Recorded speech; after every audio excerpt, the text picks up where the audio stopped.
GS academy में आपका स्वागत है। डेली की तरह आज मैं फिर आपके लिए 40 क्वेश्चन का टेस्ट सीरीज लाया हूं, जो कि यह मंडे टू सैटरडे चलता है। इसमें 40 क्वेश्चन रहते हैं और 40 क्वेश्चन का डीपली डिस्कशन किया जाता है। आपका जो भी एग्जाम वन डे होने वाला है उसमें यह सीरीज काफ़ी ही कार्य साबित होता है। जो भी स्टूडेंट अभी तक मेरे सीरीज को कंटिन्यू फॉलो करते आए होंगे तो उनके जीके और जीएस की काफ़ी अच्छी तैयारी हो गई होगी, क्योंकि मैंने अभी तक 105 वीडियो अपलोड कर दिया है और उसका पीडीएफ भी आपको टेलीग्राम में मिल जाएगा। Telegram mission GS academy Patna से चलता है, आप उसे ज्वाइन कर लें। वहाँ पर सारे पीडीएफ और वीडियो दोनों मिल जाएगा। बिहार एसएससी सचिवालय सहायक का अभी तक मैंने 41 सेट अपलोड कर दिया है। उसमें 20 सेट आपको प्लेटफॉर्म के बुक से है और 20 सेट आपको स्पार्क के बुक से है। अब इटेरिया के बुक से कल से अपलोड किया जा रहा है। आज दूसरा नंबर सेट दोपहर 12 बजे होगा। टेलीग्राम में पीडीएफ डाल दिया जाता है, वहाँ से आप सेट को बनाएं, उसके बाद डिस्कशन मिलाएं और उसके बाद आपका कितना नंबर आ रहा है कमेंट बॉक्स में ये ज़रूर बताएं। इससे पता चलेगा कि आपका तैयारी कितनी है। कल के टॉपर का नंबर इटेरिया बुक में 115 था, तो आप लोग भी अपना स्कोर शेयर करें कि आपका नंबर कितना आ रहा है। आप सेट को कंटिन्यू बनाइएगा तो एग्जाम तक आपकी तैयारी काफ़ी अच्छी हो जाएगी। यानी कि मैंने अभी तक 41 जो सेट डाला है उसमें 75 क्वेश्चन का डिस्कशन बहुत ही अच्छी तरीके से और किफ़ायती तरीके से किया गया, जो कि आपको उससे काफ़ी ज़्यादा फायदा होगा। आप उस वीडियो को देखें और आपको उसमें जो भी बात अच्छा लगता है आप नोटबुक में ज़रूर नोट करें और एग्ज़ाम से पहले जितने भी सेट कराया जाएगा उसका रिवीजन करके आप एग्ज़ाम देने जाइएगा। आपका एग्ज़ाम ही काफ़ी अच्छा जाएगा, इसकी 100% गारंटी है। तो नए लोग जो भी हैं चैनल को सब्सक्राइब करें, लाइक करें और अगर मेरा वीडियो आपको अच्छा लगे तो बेल आइकन दबाना ना भूलें। लाइक और कमेंट जरूर करें और अपने दोस्तों में ज़्यादा से ज़्यादा वीडियो को शेयर करें कि और भी स्टूडेंट को इससे फ़ायदा मिले। तो चलिए मैं इसी के साथ आज का सेशन का शुरुआत करता हूं। आज का पहला क्वेश्चन क्या है देखते हैं। भागवती समिति किससे संबंधित है? ऑप्शन ए बेरोजगारी से, ऑप्शन बी भ्रष्टाचार से, ऑप्शन सी शिक्षा से और ऑप्शन डी गरीबी से।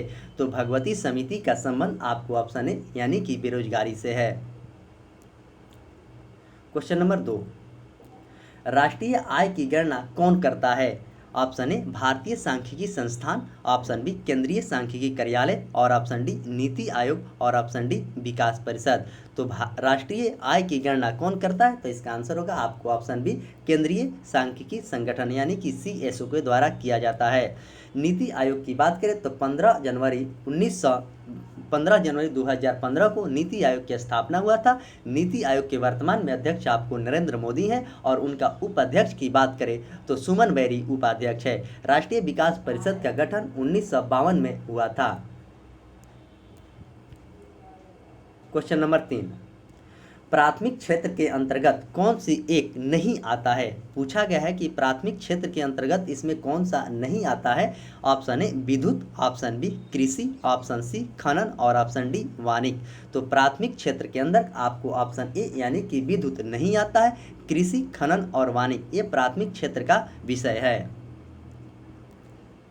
क्वेश्चन नंबर 4, द्वितीय क्षेत्र के अंतर्गत कौन सा एक नहीं आता है? देखिए सभी में पूछा गया कि कौन सा नहीं आता है। ऑप्शन ए बी निर्माण, ऑप्शन बी विद्युत, ऑप्शन सी जल आपूर्ति और ऑप्शन डी परिवहन। तो इसमें पूछा गया कि द्वितीय क्षेत्र में कौन सा नहीं आता है, तो इसका आंसर हो जाएगा आपको ऑप्शन डी यानी कि परिवहन नहीं आता है। विद्युत, विनिर्माण और जल आपूर्ति ये द्वितीय क्षेत्र का भाग है। क्वेश्चन नंबर 5, तृतीय क्षेत्र के अंतर्गत कौन सा नहीं आता है? यहाँ प्रथम, द्वितीय और तृतीय यहाँ तीनों पूछ दिया गया। आप अच्छे से तीनों को याद कर लेंगे, आपके एग्जाम में क्वेश्चन नहीं छूटेंगे। तो ऑप्शन ए पशुपालन, ऑप्शन बी सेवा क्षेत्र, ऑप्शन सी बैंकिंग क्षेत्र और ऑप्शन डी होटल। तो तृतीय क्षेत्र में कौन सा नहीं आता है? तो इसका आंसर हो जाएगा आपको ऑप्शन ए पशुपालन नहीं आता है। पशुपालन की बात करें तो प्रथम क्षेत्र में आता है। क्वेश्चन नंबर 6, अर्थशास्त्र का जनक किसे कहा जाता है? अर्थशास्त्र का जनक किसे कहा जाता है? Maynard Keynes, option B Ragnar Frisch, option C Adam Smith और ऑप्शन डी इनमें से कोई नहीं। तो अर्थशास्त्र के जनक आपको ऑप्शन सी एडम स्मिथ को कहा जाता है। क्वेश्चन नंबर 7, थर्ड वर्ल्ड शब्द किससे संबंधित है? थर्ड वर्ल्ड जो है शब्द किससे संबंधित है? ऑप्शन ए विकसित देश, ऑप्शन बी विकासशील देश, ऑप्शन सी अविकसित देश और ऑप्शन डी गुलाम देश। तो थर्ड आपको ऑप्शन बी विकासशील देश से संबंधित है। क्वेश्चन नंबर 8, विश्व की सबसे बड़ी अर्थव्यवस्था वाला देश, विश्व की सबसे बड़ी अर्थव्यवस्था वाला देश कौन सा है? ऑप्शन ए चीन, ऑप्शन बी रूस, ऑप्शन सी भारत और ऑप्शन डी यूएसए। तो विश्व के सबसे बड़ी अर्थव्यवस्था वाला देश आपको ऑप्शन डी यूएसए है। क्वेश्चन नंबर 9, पूंजीवादी अर्थव्यवस्था को अपनाने वाला पहला देश कौन सा है? पूंजीवादी अर्थव्यवस्था को, ऑप्शन ए चीन, ऑप्शन बी रूस, ऑप्शन सी फ्रांस और ऑप्शन डी यूएसए। तो पूंजीवादी अर्थव्यवस्था को अपनाने वाला पहला देश आपको यूएसए है, यानी कि संयुक्त राज्य अमीरात। और यूएसए की मुख्यमंत्री प्रधानमंत्री राष्ट्रपति की बात करें तो जो बाइडेन वहाँ के 46वें राष्ट्रपति हैं। क्वेश्चन नंबर 10, उद्योग किस क्षेत्र के अंतर्गत आता है? उद्योग जो है किस क्षेत्र के अंतर्गत आता है, इस बात को क्वेश्चन में पूछा गया है। आज के जो 40 क्वेश्चन होंगे वह इकोनॉमिक्स के क्वेश्चन होंगे। 2 से 3 दिन इकोनॉमिक्स का सीरीज चलेगा, उसके बाद फिर मिसलेनियस चलने लगेगा। तो ऑप्शन ए प्राथमिक क्षेत्र, ऑप्शन बी द्वितीयक क्षेत्र, ऑप्शन सी तृतीयक क्षेत्र और ऑप्शन डी चतुर्थ क्षेत्र। तो उद्योग आपको ऑप्शन बी द्वितीयक क्षेत्र के अंतर्गत आता है। क्वेश्चन नंबर 11, किसी देश की आर्थिक वृद्धि की सर्वाधिक उपयुक्त माप किसे माना जाता है? किसी भी देश के आर्थिक वृद्धि सर्वाधिक उपयुक्त माना जाता है। ऑप्शन ए सकल घरेलू उत्पाद को, ऑप्शन बी राष्ट्रीय बचत को, ऑप्शन सी प्रति व्यक्ति आय को और ऑप्शन डी शुद्ध राष्ट्रीय आय को। तो इसका आंसर हो जाएगा आपको ऑप्शन ए, यानी कि सकल घरेलू उत्पाद को माना जाता है। क्वेश्चन नंबर 12, किसी देश की आर्थिक विकास दर का सर्वश्रेष्ठ सूचक होती है? किसी भी देश की आर्थिक विकास दर का सर्वश्रेष्ठ सूचक क्या होती है? Option A GDP, option B प्रति व्यक्ति आय, ऑप्शन सी एनएनपी और ऑप्शन बी जीएनपी। तो इसका आंसर हो जाएगा आपको ऑप्शन बी, यानी कि प्रति व्यक्ति आय। क्वेश्चन नंबर 13, भारत में राष्ट्रीय आय की गणना सर्वप्रथम कब की गई थी? भारत में जो राष्ट्रीय आय की गणना की गई थी यह कब की गई थी, इस बात को पूछा गया है। ऑप्शन ए 1860 से 1865, ऑप्शन बी 1864 से 1865, ऑप्शन सी की बात करें तो 1867 से 68 और ऑप्शन डी की बात करें तो 1870 से 72। तो इसका करेक्ट आंसर आपको ऑप्शन सी हो जाएगा, यानी कि 1867 से लेकर 1868 में भारतीय राष्ट्रीय आय की गणना किया गया था। क्वेश्चन नंबर 14, भारतीय सांख्यिकी संस्थान कहाँ पर स्थित है? भारतीय सांख्यिकी संस्थान जो है वो कहाँ पर है? ऑप्शन ए नई दिल्ली में, ऑप्शन बी पुणे में। तो इसका ऑप्शन सी देखेंगे, ऑप्शन सी कोलकाता में और ऑप्शन डी मुंबई में। तो इसका करेक्ट आंसर आपको ऑप्शन डी हो जाएगा, सी हो जाएगा, कोलकाता में। सेबी का मुख्यालय मुंबई में है। क्वेश्चन नंबर 15, केंद्रीय सांख्यिकी संगठन की स्थापना कब किया गया था? ऑप्शन ए 2 मई 1951, ऑप्शन बी 12 जून 1977, ऑप्शन सी 11 मार्च 1997 और ऑप्शन डी 15 मार्च 1950। तो केंद्रीय सांख्यिकी संगठन की स्थापना को पूछा गया, तो इसका आंसर हो जाएगा आपको ऑप्शन ए 12 मई 1951। 15 मार्च 1950 को योजना आयोग की स्थापना हुआ था। क्वेश्चन नंबर 16, सुरेश तेंदुलकर समिति किससे संबंधित है? सुरेश तेंदुलकर जो है किससे संबंधित है? ऑप्शन ए गरीबी निर्धारण से, ऑप्शन बी शिक्षा से, ऑप्शन सी कुपोषण से और ऑप्शन डी भ्रष्टाचार से। तो सुरेश तेंदुलकर समिति का संबंध किससे, इस बात को पूछा गया, तो इसका आंसर हो जाएगा आपको ऑप्शन ए गरीबी निर्धारण से संबंधित है। आपके एग्जाम में समिति से भी क्वेश्चन पूछे जाते हैं, तो समिति को आप अच्छे से याद रखेंगे। क्वेश्चन नंबर 17, राष्ट्रीय आय का सर्वश्रेष्ठ मापक क्या है? राष्ट्रीय आय जो है उसका सर्वश्रेष्ठ मापक क्या है? Option A NNP, option B GDP, option C CSO और ऑप्शन डी एमक्यूए। तो राष्ट्रीय आय का सर्वश्रेष्ठ मापक जो है आपको ऑप्शन ए एनएनपी है। क्वेश्चन नंबर 18, मिश्रित अर्थव्यवस्था को अपनाने वाला विश्व का प्रथम देश कौन सा है? मिश्रित जो अर्थव्यवस्था अपनाने वाला विश्व का प्रथम देश, option A Bharat, option B Italy, option C Spain और ऑप्शन डी फ्रांस। तो इसका करेक्ट आंसर आपको ऑप्शन डी हो जाएगा। मिश्रित अर्थव्यवस्था अपनाने वाला विश्व का प्रथम देश फ्रांस है। क्वेश्चन नंबर 19, विश्व में सर्वप्रथम समाजवादी अर्थव्यवस्था को किस देश ने अपनाया था? Option A Cuba, option B चीन, ऑप्शन सी अमेरिका और ऑप्शन डी रूस। तो विश्व में सर्वप्रथम समाजवादी अर्थव्यवस्था की बात पूछा गया, तो इसका आंसर हो जाएगा आपको ऑप्शन डी, रूस ने अपनाया था। Question number 20, wealth of nation पुस्तक का लेखक कौन है? Wealth of nation, option A Robinson, option B Marshall, option C Adam Smith और ऑप्शन डी जे.एल. मेहता। तो वेल्थ ऑफ नेशन का लेखक कौन है, इस बात को पूछा गया, तो इसका आंसर हो जाएगा आपको option B Marshall. Option C की बात करें तो एडम स्मिथ के द्वारा अर्थशास्त्र लिखा गया था। क्वेश्चन नंबर 21, भारत के सकल घरेलू उत्पाद में सर्वाधिक योगदान देने वाला राज्य कौन सा है? भारत के सकल घरेलू उत्पाद में सर्वाधिक योगदान देने वाला राज्य कौन सा है? तो option A Bihar, option B Uttar Pradesh, option C Punjab और ऑप्शन डी महाराष्ट्र। तो इसका करेक्ट आंसर आपको ऑप्शन डी हो जाएगा, यानी कि महाराष्ट्र। उत्तर प्रदेश की बात करें तो उत्तर प्रदेश में सबसे ज़्यादा लोकसभा की सीटों की संख्या 80 है और बिहार में लोकसभा सीटों की संख्या 40 है और महाराष्ट्र में लोकसभा सीटों की संख्या 48 है। क्वेश्चन नंबर 22, हिंदू वृद्धि दर को अवधारणा के प्रतिपादक थे? हिंदू वृद्धि दर के अवधारणा के प्रतिपादक थे professor Rajkrishna, option B Jayaprakash Narayan, option C Pandit Nehru और ऑप्शन डी रेगनर फ्रिश। तो हिंदू वृद्धि दर के अवधारणा को प्रतिपादित करने वाले कौन थे, इस बात को पूछा गया, तो इसका आंसर हो जाएगा professor Rajkrishna. Question number 23, Samajwadi अर्थव्यवस्था के प्रतिपादक कौन थे? समाजवादी अर्थव्यवस्था के प्रतिपादक कौन थे? Option A Adam Smith, option B Marshall, option C Karl Marx और ऑप्शन डी विल्किंसन। तो समाजवादी अर्थव्यवस्था के प्रतिपादक आपको ऑप्शन सी यानी कि कार्ल मार्क्स थे और अर्थशास्त्र के लेखक एडम स्मिथ थे। क्वेश्चन नंबर 24, किस अर्थव्यवस्था पर निजी व्यक्ति को नियंत्रण होता है? कौन सी अर्थव्यवस्था होती है जिस पे निजी व्यक्तियों का नियंत्रण होता है? ऑप्शन ए समाजवादी, ऑप्शन बी मिश्रित, ऑप्शन सी पूंजीवादी और ऑप्शन डी सभी दर। तो इसका आंसर हो जाएगा आपको ऑप्शन सी यानी कि पूंजीवादी पर अर्थव्यवस्था का निजी व्यक्तित्व नियंत्रण होता है।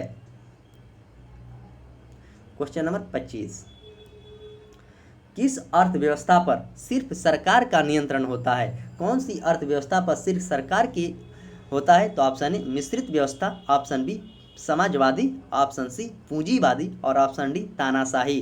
तो इसका आंसर हो जाएगा आपको ऑप्शन बी यानी कि समाजवादी पर सिर्फ सरकार का होता है, पूंजीवादी पर सिर्फ व्यक्ति का होता है और मिश्रित भारत में किस प्रकार की अर्थव्यवस्था है।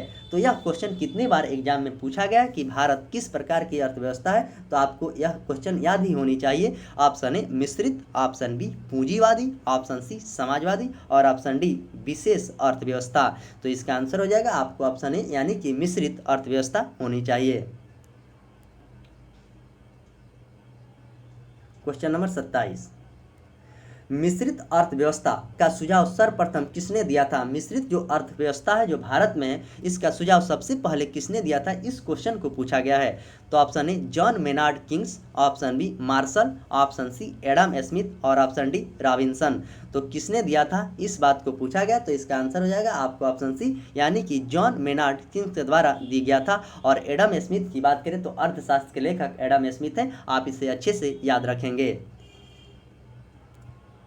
क्वेश्चन नंबर 28, ग्रामीण क्षेत्र में एक व्यक्ति के प्रतिदिन के भोजन में कितना कैलोरी होना चाहिए? 2000 कैलोरी, ऑप्शन बी 2100 कैलोरी और ऑप्शन सी, इसका आंसर हो जाएगा आपको ऑप्शन डी, ऑप्शन सी देखते हैं।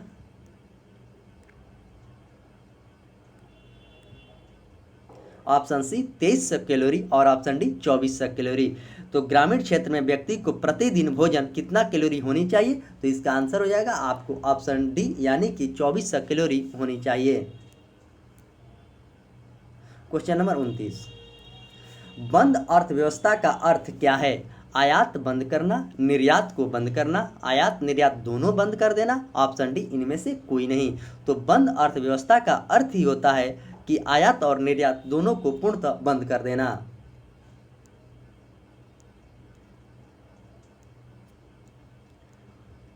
क्वेश्चन नंबर 30, मानव विकास सूचकांक का प्रतिपादन 1990 में किस अर्थशास्त्री ने किया था? मानव विकास सूचकांक, option A Amartya Sen, option B Mahbub ul हक, ऑप्शन जी सरफराज अहमद और ऑप्शन डी एडम स्मिथ। तो मानव विकास सूचकांक का प्रतिपादन पूछा गया है, तो इसका आंसर हो जाएगा आपको ऑप्शन बी यानी कि महबूब उल हक। अमर्त्य सेन को 1999 में नोबेल पुरस्कार मिला था और अर्थशास्त्र के लेखक एडम स्मिथ हैं।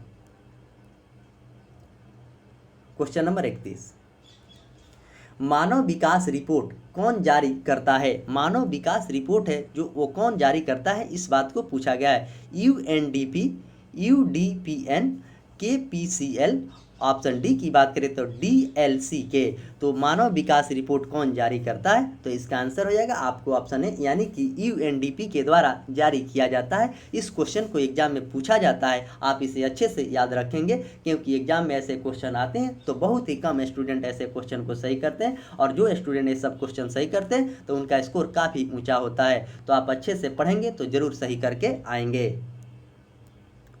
क्वेश्चन नंबर 32, मानव विकास सूचकांक के आकलन का आधार क्या नहीं है? यहाँ पर नहीं पूछा गया। क्वेश्चन कभी भी पढ़ें तो क्वेश्चन को अच्छे से पढ़ें और क्वेश्चन को समझें, तभी आप सही आंसर दीजिएगा। अगर क्वेश्चन आप हबड़ा कर पढ़िएगा तो आप उससे गलती कर दीजिएगा जानते हुए भी। तो क्वेश्चन को पढ़ना है, अच्छे से समझना है, तब उसका आंसर देना है। तो इसमें पूछा गया है नहीं। तो जीवन प्रत्यास्था, शिक्षा का स्तर, ऑप्शन सी प्रति व्यक्ति आय और ऑप्शन डी कुपोषण।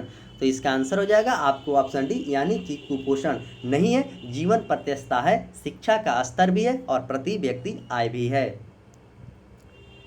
क्वेश्चन नंबर 33, भारत के कृषि क्षेत्र में किस प्रकार की बेरोजगारी पाई जाती है? भारत के कृषि के क्षेत्र में किस प्रकार की बेरोजगारी पाई जाती है? तो चक्रीय बेरोजगारी, प्रत्यक्ष बेरोजगारी, मौसमी बेरोजगारी और प्रच्छन्न बेरोजगारी। तो भारत में किस प्रकार की बेरोजगारी को पाया जाता है, इस बात को पूछा गया। तो इसका आंसर हो जाएगा प्रच्छन्न बेरोजगारी यानी कि छिपी हुई बेरोजगारी, इसी को कहते हैं। क्वेश्चन नंबर 34, भारत में मानव विकास रिपोर्ट जारी करता है? ऑप्शन ए वित्त आयोग, ऑप्शन बी योजना आयोग, ऑप्शन सी नीति आयोग और ऑप्शन डी केंद्रीय सांख्यिकी आयोग। तो भारत में मानव विकास रिपोर्ट जारी कौन करता है, इस बात को क्वेश्चन में पूछा गया है। तो इसका आंसर हो जाएगा आपको ऑप्शन सी यानी कि नीति आयोग। नीति आयोग की स्थापना की बात करें तो 15 जनवरी 2015 को हुआ था। नीति आयोग योजना आयोग के जगह पर लाया गया। नरेंद्र मोदी ने नीति आयोग के प्रथम अध्यक्ष थे और इसका प्रथम उपाध्यक्ष की बात करें तो अरविंद पनगड़िया थे और वर्तमान में उपाध्यक्ष आपको सुमन बैरी है और अध्यक्ष आपको नरेंद्र मोदी प्रधानमंत्री हैं। वित्त आयोग की बात अनुच्छेद 280 में और 15वें वित्त आयोग अभी NK सिंह हैं। और योजना आयोग की स्थापना की बात करें तो 15 मार्च 1950 को योजना आयोग की स्थापना जवाहरलाल नेहरू के द्वारा किया गया था। उसका अध्यक्ष जवाहरलाल नेहरू थे। उसका उपाध्यक्ष की बात करें तो सरदार वल्लभ भाई पटेल उसका प्रथम उपाध्यक्ष थे। तो ये सारे चीज़ को आप अच्छे से याद रखेंगे। योजना आयोग और नीति आयोग गैर संवैधानिक पद है। क्वेश्चन नंबर 35, भारत में बेरोजगारी का स्वरूप क्या है? ऑप्शन ए चक्रीय, ऑप्शन बी मौसमी, ऑप्शन सी संरचनात्मक और ऑप्शन डी प्रत्यक्ष। तो भारत में बेरोजगारी का स्वरूप क्या है, इस बात को पूछा गया। तो चक्रीय बेरोजगारी, मौसमी, संरचनात्मक और प्रत्यक्ष। तो इसका आंसर हो जाएगा आपको ऑप्शन सी संरचनात्मक बेरोजगारी भारत में है। क्वेश्चन नंबर 36, सर्वाधिक प्रति व्यक्ति आय वाला राज्य कौन सा है? सबसे ज़्यादा प्रति व्यक्ति आय वाला राज्य पूछा है। तो option A Goa, option B Maharashtra, option C Punjab और ऑप्शन डी हरियाणा। तो सबसे ज़्यादा आपको आय वाला राज्य आपको ऑप्शन ए हो जाएगा, यानी कि गोवा है। और क्षेत्रफल के दृष्टि से सबसे छोटा राज्य गोवा ही है। महाराष्ट्र की बात करें तो महाराष्ट्र के मुख्यमंत्री एक शिंदे हैं, और वहाँ के राज्यपाल की बात करें तो भगत सिंह कोश्यारी वहाँ के राज्यपाल हैं। और पंजाब की मुख्यमंत्री की बात करें तो भागवत मान वहाँ के प्रधान मुख्यमंत्री हैं, और बनवारी लाल पुरोहित वहाँ के राज्यपाल हैं। हरियाणा के मुख्यमंत्री की बात करें तो मनोहर लाल खट्टर वहाँ के मुख्यमंत्री, और बंडारू दत्तात्रेय वहाँ के राज्यपाल हैं। तो मुख्यमंत्री और राज्यपाल भी आप अच्छे से याद रखेंगे। तो गोवा के मुख्यमंत्री की बात करें तो प्रमोद सावंत वहाँ के मुख्यमंत्री, और पी श्रीधरन पिल्लई वहाँ के राज्यपाल हैं। क्वेश्चन नंबर 37, मिश्रित अर्थव्यवस्था का तात्पर्य है निजी तथा सार्वजनिक क्षेत्रों का सह अस्तित्व।